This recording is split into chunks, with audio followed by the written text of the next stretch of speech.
Okay, BookTube, it's Amy here, and I think I'm going to rate the packaging on this particular book as maybe a 5 out of 10. It's not horrible, but it's not great either. It just came in one of those plastic bag packages, and I'll show you what this is in a minute. Okay, well, at least under that cardboard we have a nice layer of bubble wrap. Maybe we upgrade this to a 6 out of 10 in terms of packaging. Okay, so what we have here, and it looks like there's a bit of a stain on the dust jacket there, but not too bad. What we have here is a copy of A. Edward Newton's little book here on Blackstone, which is the text of a graduation commencement speech that he gave. And if we open it up here, we see a dedication here to Spencer Tracy with highest regards from the authors. And I can't quite make that out. It looks like it said from the authors only and not not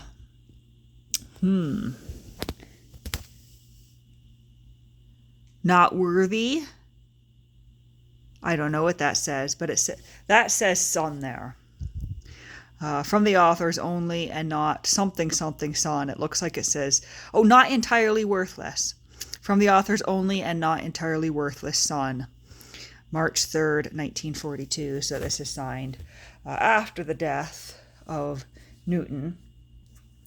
And of course we wonder if this inscription is to be believed, but there's a couple of pieces of paper in here. And we will open up the first one.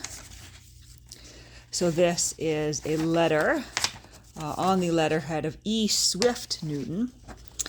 My dear Mr. Tracy, the volume which Mr. Newton mentions in the attached letter was returned to us for better address.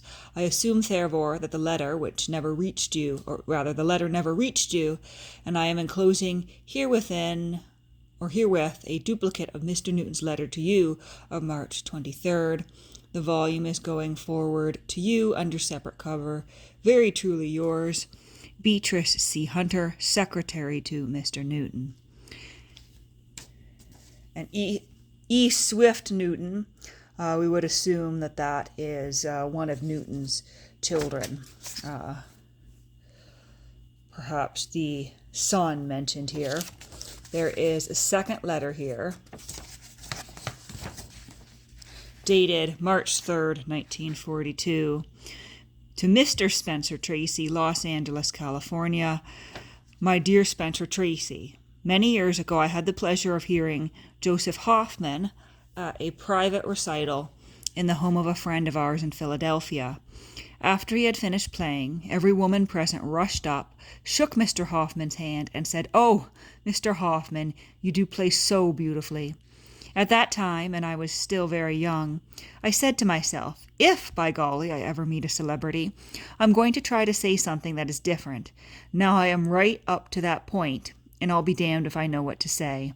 Naturally, it was a delight for Amos Peasley, Graham Smith, and myself to lunch with you last week in New York, and I hope our meeting will bear fruit for the cause, so to speak.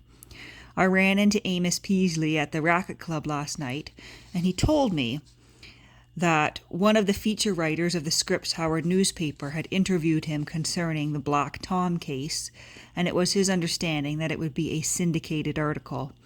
I will send the copy to you as soon as I can put my hand on it. This sort of publicity certainly can do no damage to the matter at hand. In conclusion, let me send you what I think is the best thing my father, A. Edward Newton, ever wrote. It is witty and to the point, and will not take long in the reading.